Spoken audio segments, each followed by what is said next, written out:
আজি ঘৰতে বনাবলৈ মাছ মাংস একোৱে নাছিল, গতিকে ভাবিলোঁ পটলৰ কিবা এটা ৰেচিপি বনাই দিওঁ।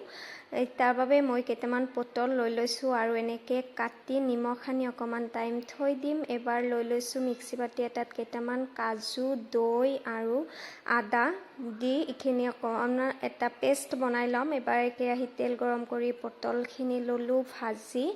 এবাৰ একেখন কেৰাহীতে দি দিলোঁ পেষ্টখিনি আৰু মিক্সি বাতিটো ধুই অকণমান পানী দি দিলোঁ জলকীয়া গুড়ি। এইখিনি উতল অহাৰ পিছত পটলখিনি ইয়াতে দি দিম, লগতে দি দিম গাখীৰ। আনপিনে এচামুচ কৰি জিৰা, গোটা ধনিয়া আৰু চব খুন্দিয়াই দি দিলোঁ, লগতে নিমখ দি এইখিনি অকণমান টাইম হ'ব দিম। লাষ্টত দি দিছোঁ জলকীয়া আৰু আধা চামুচ গৰম মছলা। ইয়াৰ ৰেডি হৈ গৈছে পটল মহাৰাণী। পটলৰ এইখন ৰেচিপি কেতিয়াও বনাই খোৱা নাই যদি খাবচোন, বিৰাটেই সোৱাদ লাগে।